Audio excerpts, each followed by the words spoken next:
Ladies and gents, boys and girls, my name is Calvin, and in this video, we're going to talk about the three simple steps that you can take if you're looking to start your first side hustle in the US and as someone living in India. I started my agency back in 2023 in the month of May, and since then, we have done about $200,000 in lifetime revenue. So in this video, I thought I'd just condense the initial part of my journey into three steps that you can follow to actually get started and start your first side hustle. I definitely do want to give you a disclaimer here that you should be prepared to not make any money for the first six months to a year possibly. Now, there are exceptions, but you shouldn't think that you're going to be an exception. You could, but it's not a given. You need to be prepared to not make any money at least for the first 6 months to a year. And it's because you're getting into a learning phase when you're going to be learning a lot of new things. So you have to give yourself that time to learn before you can start to earn. We're going to talk about specifically starting an agency because that's where my expertise is. That's what I know. There are hundreds of other ways that you could do this, but I don't know any of them. So yeah, let's go. Let's get into step number one, which is you need to first find a problem that you can solve first in the local business in the US. Now, as someone living in India, you're not really going to be able to get an opportunity to work with like the Amazons or Google or Netflix or Nvidia or whatever. You're gonna have to start small. You can start with small local businesses in the US. Now, what do I mean by small local businesses?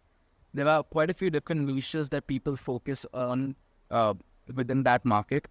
A few common ones are dentists, gyms, online trainers, plumbing, electricians, bathroom renovation, kitchen renovation, roofers, painters, what have you. You've got a bunch of different niches, a bunch of different industries, yoga studios, mixed martial arts centers. There's anything you could think of could potentially be a customer for you. So you've got to find a problem that you're going to solve for one of these businesses, and then that's where your journey will actually begin. So I'll give you a few examples of the kind of problems I'm talking about specifically, so that you can get an idea and then potentially modify it to suit your situation. So the first one is a problem where a local business is unable to stay consistent with content creation, and that's mainly because of the time and the effort that's involved. So something like a problem like this would typically fall under the domain of, say, a graphic designer, a video editor, a content creator, social media manager, someone who is the creative kind of person who is in that sphere of creating content. And so content creation, number one. Number two is, say, a business is unable to grow because you're not getting enough sales, not getting enough leads. Could be a few different reasons there. This could typically be someone who handles lead generation using social media ads. You could do cold email marketing. You could do sales. You could do appointment setting, which is also an up and coming thing. So, say for example, you're working on a BPO and you've got years of experience working with US processes, customer service, banking, and the like.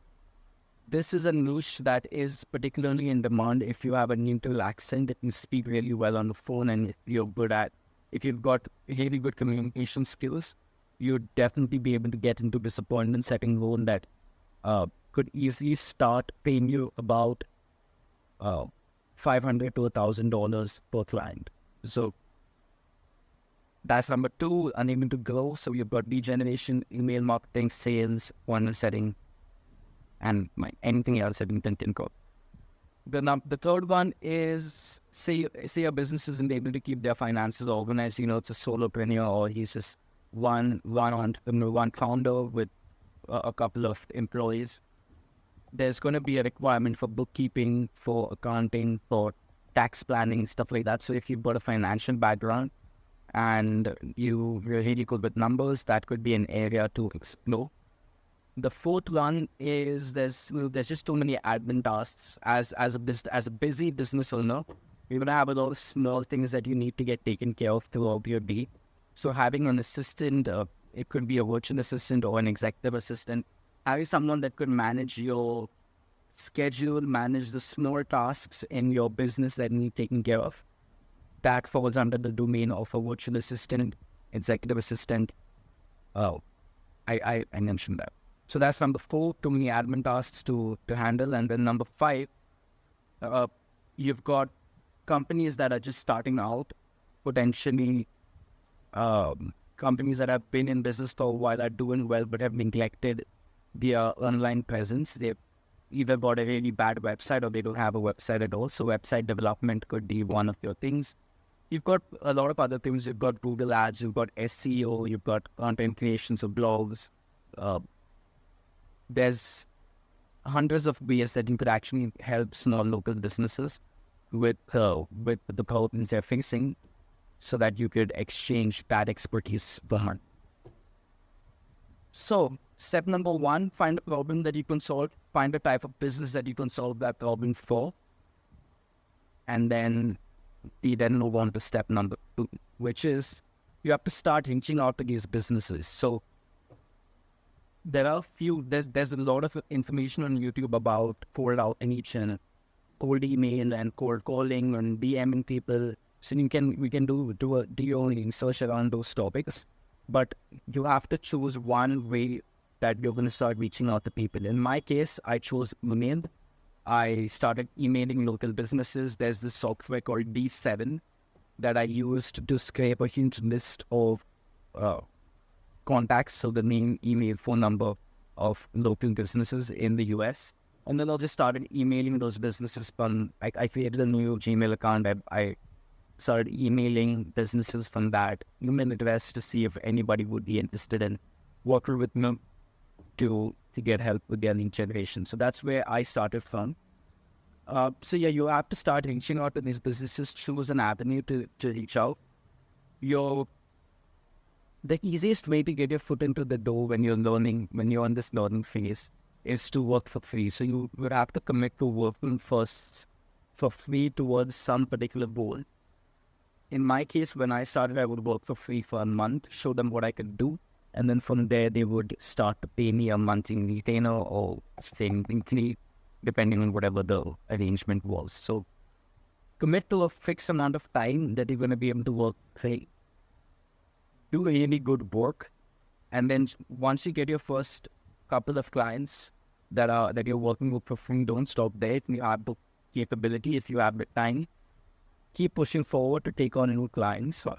And you can expect for at least half of them to turn into paying clients for you if you do good work. So I'd say just to get started, depending on how much time you've got, aim to at least start working with about 10 companies for free over a period of, say, 3 to 6 months. And you should end up with at least 3 to 4 paying clients that can pay you anywhere between $200, $300 a month to even $1,000 a month. And that could easily mean way more than $1 lakh in extra income each month. So, yep. For step number 1, find a problem that you can solve, find a business, and then learn how you can solve that problem. Step number 2, start reaching out to businesses, email, phone calls, DMs. If you've got the money, you can put money into ads to get paying clients. Not just money, but if you've got the expertise, you can start putting money into paid ads to get clients. Work for free. Make sure you get a couple of testimonials, and as part of your arrangement to work for free with this company, come to an agreement at the end of it. They will give you a video testimonial to talk about the experience of working with you. So once you've collected that knowledge plus the testimonials, plus you've gotten some confidence in your skills, you can then start to charge businesses, and then you can start to look for paying for paying clients. You can cut down the 1 month, maybe 2 weeks, maybe 1 week. I still do free, but right now I would probably just do it for 2 or 3 days before asking them to decide whether they want to keep working. The goal of working for free is not really to get them or to turn them into millionaires or multi-millionaires. The goal with working for free is just to show them that you can do what you say you can do, and then hopefully in the long term, when you work with them for 6 months to 12 months, you'll be able to help them grow their business by 10, 20, 30%, depending on what your goals are. Keep on saying, do good work, you get your first set of paying clients. Step 3, which is the simplest but also the hardest to do, is to actually ask for help. You're not going to know everything, and you would have to look out for people who are in the space as you are. We're going to have to look out for people that are willing to help you. You can join Facebook groups that are relevant to what you're doing.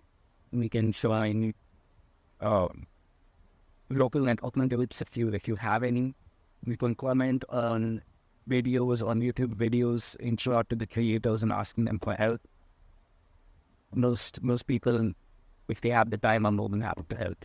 So, yep, those are the 3 simple but not at all easy steps to follow to get into to start your first side hustle and to just get your foot into the door. Okay, I think I'm through with my notes. This is doing video number 3 of my 100 videos challenge. Stay tuned. I'm gonna do my best to give you as much value as I can. Next video, I was thinking of talking about the initial stages of the business, where I got my first few customers, but they were failing, but I was the financial part of it wasn't that clear because I was paying huge percentages in banking fees. I remember I would pay between 8 to 10% on all my transactions in fees, and then I'll talk about how I went around that, registering the company in the US so that you're a US-based LLC, all that fun stuff. So I think that's the topic. That's going to be the topic for the next video. But for now, hasta la vista. Thank you so much for watching. Cheers. Bye.